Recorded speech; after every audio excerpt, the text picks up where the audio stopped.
গরম করে নামে এবং দামি গুরুত্বপূর্ণ মজমায় আমাদেরকে বসিয়ে নিয়েছেন। সেই আল্লাহ পাকের দরবারে লাখো কোটি শুকরিয়া, সকলে বলি আলহামদুলিল্লাহ। আমার পর্দা রাশিনা, অবলা সরলা, আমার মায়েরা বোনেরা এবং বয়োজ্যেষ্ঠ বয়োকনিষ্ঠ আমার সম্মুখে বসে থাকা বাবার জীবন ভাইরা এবং কচি কাঁচা স্নেহের বাচ্চা বাচ্চারা, সকলকে শ্রেণীমত শ্রদ্ধা ভক্তি ভালোবাসা জানিয়ে আমি সংক্ষিপ্ত আকারে দু চারটি কোরআন ও হাদিসের অনুকূলে বয়ান রাখবো। তো আল্লাহ পাক যেন আমাদের বক্তা এবং শ্রোতা সকলকে আমলের ভূমিকা নিয়ে এখান থেকে যাওয়ার তৌফিক দিন, সকলে বলেন আল্লাহুম্মা আমিন। দিনদার ইমানদার ভাইরা, আল্লাহ পাক রব্বুল আলামিন যুগে যুগে নবী ও পয়গম্বর পাঠিয়েছেন শুধুমাত্র মানুষকে রাস্তা চিনাবার দেখাবার জন্য। তাহলে আল্লাহ পাকের হুকুম এবং নবী পাক সাল্লাল্লাহু আলাইহি ওয়াসাল্লামের নূরানি তরিকার উপরে আমাদের জীবন যাপন করতে হবে, তবে আমরা ইহকালে দামি এবং পরকালে জান্নাতি। তো দিনদার ইমানদার ভাইরা, আল্লাহ পাক রব্বুল আলামিন পবিত্র কোরআনুল কারীমের মধ্যে একটি সূরা আল্লাহ পাক অবতীর্ণ করেছেন আমার বিশ্ব নবী মুহাম্মদুর রাসূলুল্লাহ সাল্লাল্লাহু আলাইহি ওয়াসাল্লামকে জিবরাইলের মাধ্যম দিয়ে আমার নবীকে শোনাচ্ছেন। কি শোনাচ্ছেন?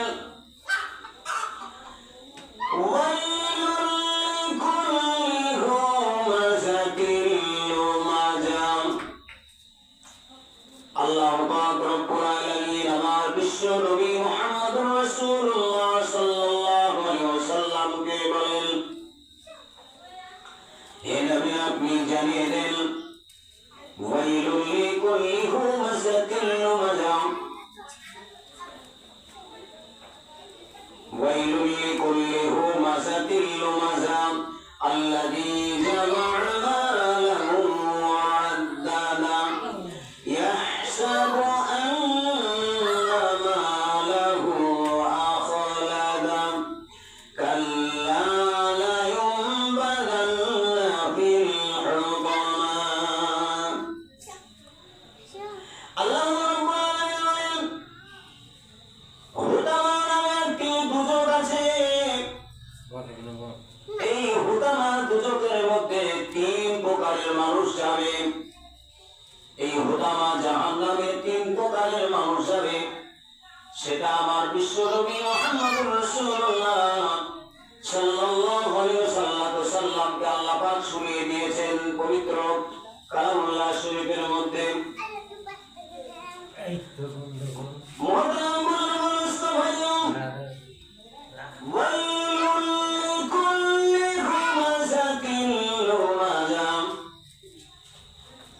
হাদিস শরীফের মধ্যে বলেছেন, আল-গীবাতু আশাদ্দু মিনাজ জিনা,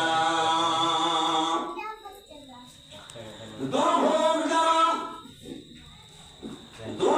মানুষ অথবা মানুষ আল্লাহ পাক রব্বুল আলামিন তিনি বলেন তিন শ্রেণীর মানুষ তারা এই হুতামা নামক জাহান্নামে যাবে। তারা কারা? একটি বিশাল আয়াত।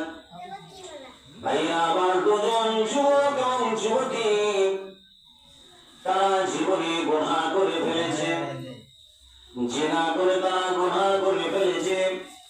আল্লাহ পাক রব্বুল আলামিন ইচ্ছা যদি করেন, আল্লাহ পাক ইচ্ছা করলে জিনার গুনাহকে আল্লাহ পাক মাফ করে দিতে পারেন, কিন্তু জিনার চাইতে হচ্ছে গীবতকারী গুনাহটা বেশি। মুহতারাম বুজুর্গ ভাইরা, আল্লাহ নবী সাল্লাল্লাহু আলাইহি ওয়াসাল্লাম জামানায় দুই একজন ব্যক্তি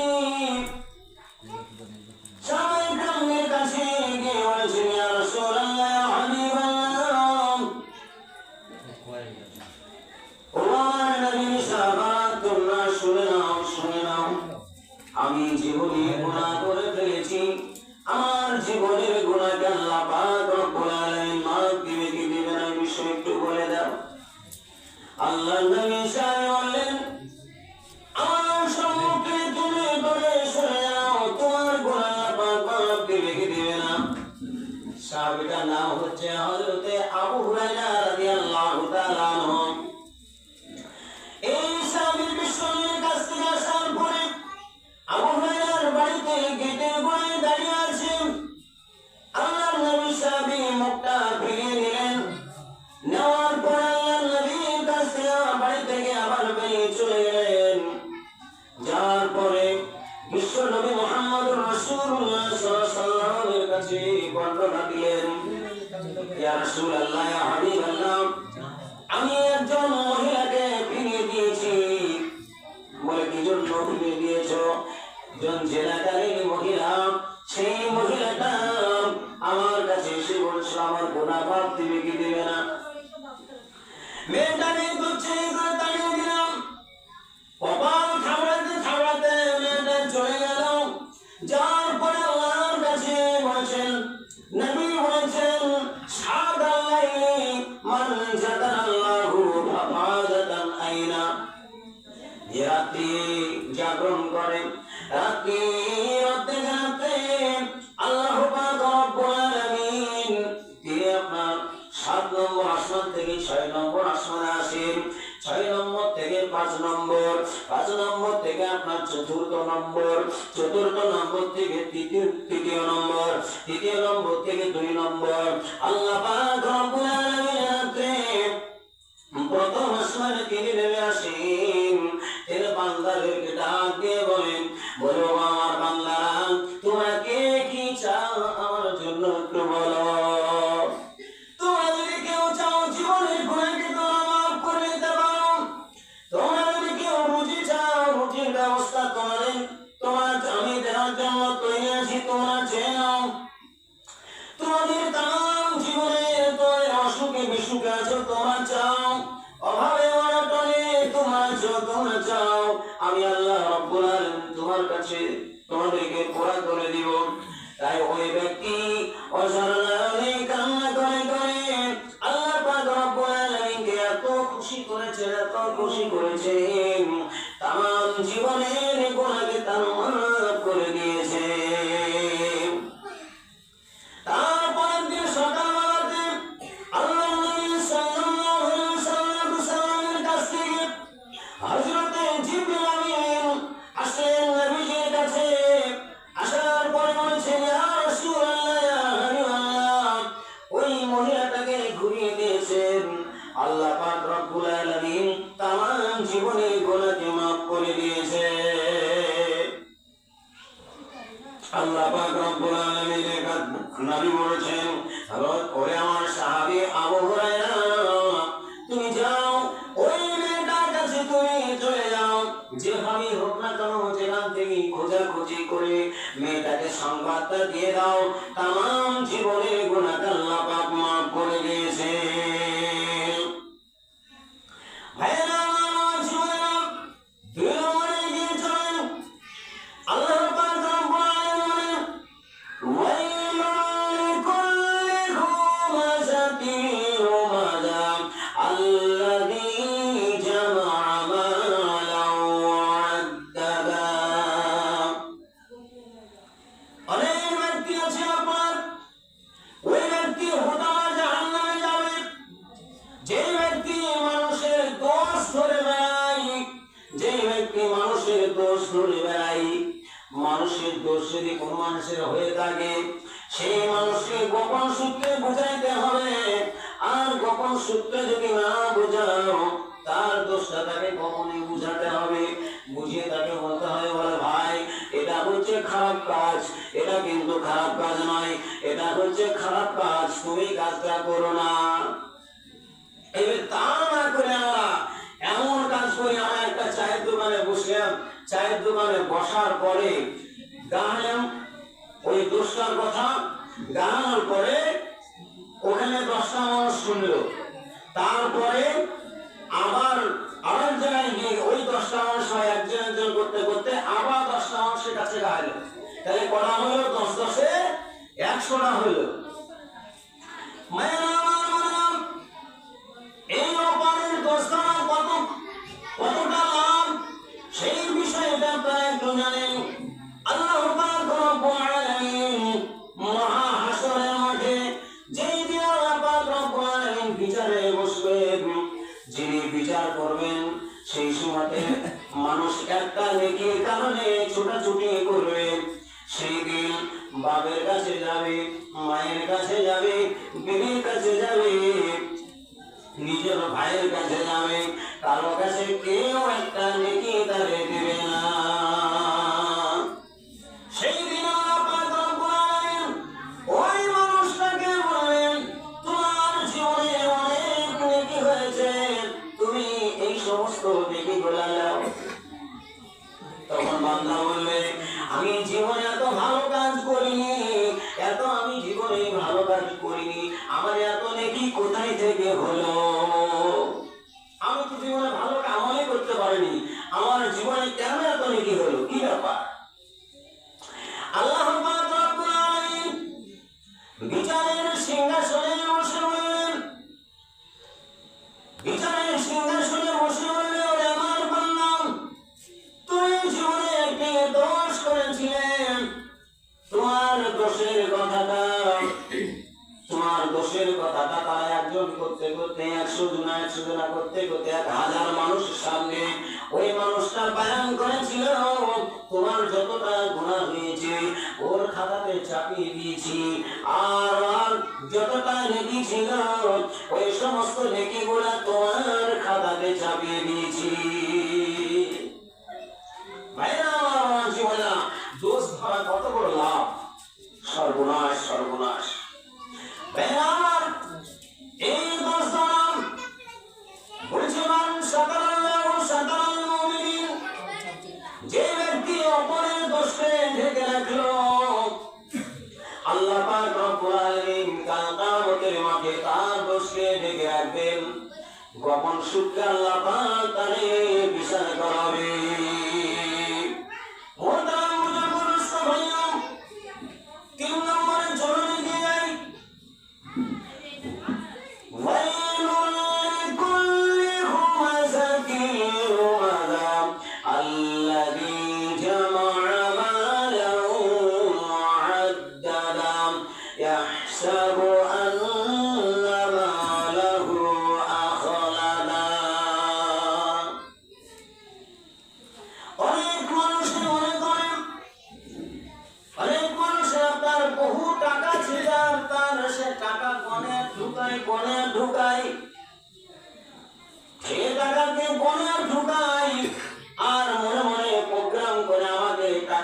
বাঁচিয়ে রাখবে, আমাকে টাকাতে ঠেকিয়ে নেবে, এইরকম মনে মনে করে।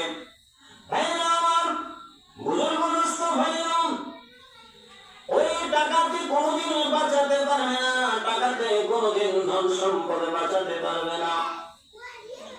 একমাত্র মাল দাদা, ওই মাল যদি থাকে, মালের আশায় মালকে বিশ্বাস করি যে এই মাল আমাকে বাঁচিয়ে রাখবে, টাকাতে যদি বাঁচাতে পারত, আমার মানুষের বহু টাকা আছে, টাকার দ্বারাতে টাকা দিয়ে আপনার মানুষ বেঁচে থাকতো, তাহলে পৃথিবীতে কোনো মানুষ মরত না। টাকাতেই যদি মানুষ বাঁচে থাকতো, তাহলে একটা মানুষ কিন্তু মরত না। মানুষের যত টাকায় খরচ হবে না কেন, মানুষ খরচ করত। তাহলে এই টাকা সঙ্গে যাবে না, পয়সা সঙ্গে যাবে না। যারা এরকম মনে মনে করে আমার টাকায় সব, তারা তাদের জন্য আল্লাহ পাক রব্বুল আলামিন কি রেখেছে জানেন? কাল্লা লা ইউনবাযান্না ফি হুতামা ওয়া মা আদরাকা মাল হুতামা। তাদেরকে আল্লাহ পাক রব্বুল আলামিন এই হুতামা দুজকের মধ্যে আল্লাহ পাক নিক্ষেপ করবেন। আল্লাহুম্মা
তোমাদের জাহান্নামে আসার কারণটা কি তোমরা বলো। ও আল্লাহ রাব্বুল আলামিন, আমরা জাহান্নামে এসেছি, আমরা লোকের দোষ ধরিয়ে ফেলেছি, আর লোকের দোষটাকে আমরা বর্ণনা করেছি, বয়ান করেছি, আমরা গীবত করেছি। এই গীবতের কারণে আল্লাহ তাআলা আমাদেরকে এই হুতামা জাহান্নামে নিক্ষেপ করা হয়েছে।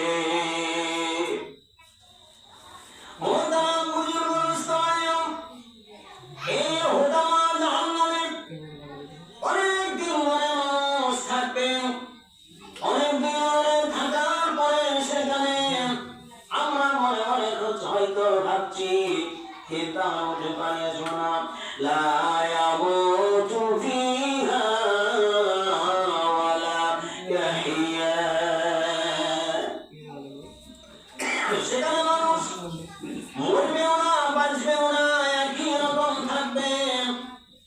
ওই জাহান্নামে ফিহা আবাদা, চিরস্থায়ী চিরস্থায়ী অনন্তকাল পর্যন্ত থাকবে। ইচ্ছা হলে আল্লাহ পাক মহা হাসরের মাঠে হিসাব নিকাশ করার পরে আল্লাহ পাক রব্বুল আলামিন যদি মাফ করে দিতে পারেন তবেই হবে। মুহতারাম বুজুর্গ দোস্তান, এই জাহান্নামীরা আপনার অনেক দিন ধরে তারা চিৎকার করে কান্না করে বলে, আল্লাহ রাব্বুল আলামিন, আমরা বেশি দিন অনেক দিন হলো আমরা কিছুই খেতে পারি না।